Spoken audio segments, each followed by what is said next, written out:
जयंत चौधरी ने जब समाजवादी पार्टी का साथ छोड़ा और बीजेपी में शामिल हुए तो वो मंत्री बनते उससे पहले राज्य सरकार यानी योगी आदित्यनाथ की सरकार में मंत्री बने अनिल कुमार।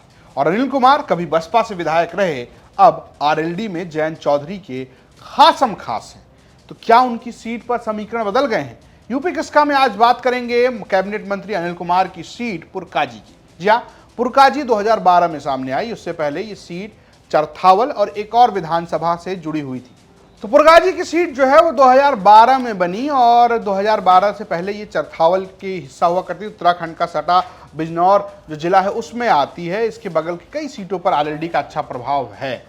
लेकिन क्या पुरकाजी में एक बार फिर अनिल कुमार वापसी कर पाएंगे जो 2012 में पहली बार यहां से चुनाव जीते थे और उसके बाद 2022 में भी वो चुनाव जीते थे। यानी कि 2022 आप देख सकते हैं, 2022 में अनिल कुमार विधायक है। इससे पहले 2017 में यहां से बीजेपी के ऊंटवाल जो है वो विधायक बने थे और फिर 2012 में जब ये सीट बनी थी तब बसपा से अनिल कुमार यहां से चुनाव जीते थे। अनिल कुमार का अच्छा खासा दबदबा इस सीट पर है।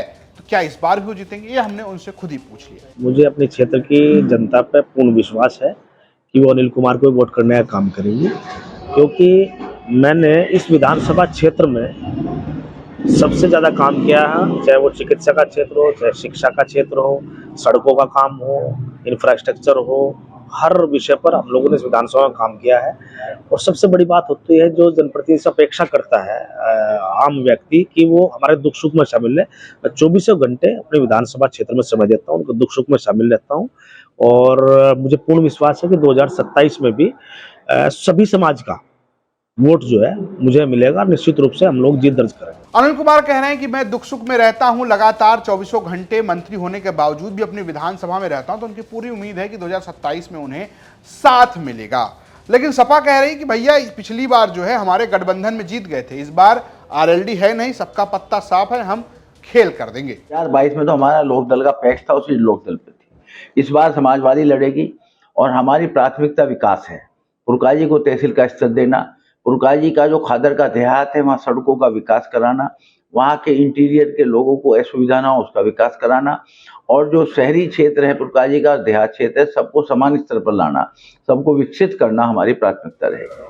खेल क्या है, ये खेल हम आपको समझाते हैं। दरअसल ये खेल है कुल मिला के वोट समीकरण का। यहां पर सबसे अधिक संख्या जो है वो मुस्लिम मतदाता की। एक अनुमान के मुताबिक पुरकाजी सीट पर सबसे ज्यादा संख्या मुसलमानों की है जो 1,12,000 है। फिर आते हैं दलित जो है 70,000, जाट 30,000 और अन्य 1 लाख के करीब है। ये सीट आरक्षित सीट है, यानी कि यहां पर दलित समुदाय के, अनुसूचित जाति, अनुसूचित जनजाति के लोग ही चुनाव लड़ते हैं। SC/ST के लिए ये सुरक्षित सीट है।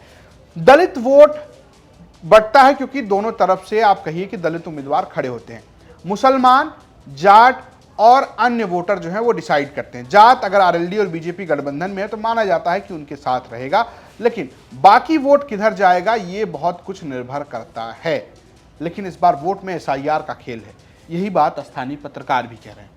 पिछला जब चुनाव हुआ था तो जो इस समय रालोद के विधायक और इस समय उत्तर प्रदेश सरकार में मंत्री हैं, विज्ञान एवं प्रौद्योगिकी मंत्री अनिल कुमार जी, उनको 97,000 के लगभग वोट मिला था और जो जीत की जो आंकड़ा है वो 6,000 समथिंग है। और जो SIR हुआ है इस बार पूरे जिले में 6 के 6 विधानसभा क्षेत्र में 3,44,000 वोट जो है कट गए हैं। उसमें जो चुनाव की स्थिति है इस बार काफी दिलचस्प होगा, चुनाव आसान नहीं है। फिर भी ये अगर जब तक नहीं बनता तब तक ये एक बड़ा मुद्दा रह सकता है वहाँ के लिए, देहात क्षेत्र के लिए। समीकरण क्या रहेगा? समीकरण का अभी देखिए ये है कि 2022 का जब चुनाव हुआ था तब समाजवादी पार्टी और रालोद गठबंधन में थे।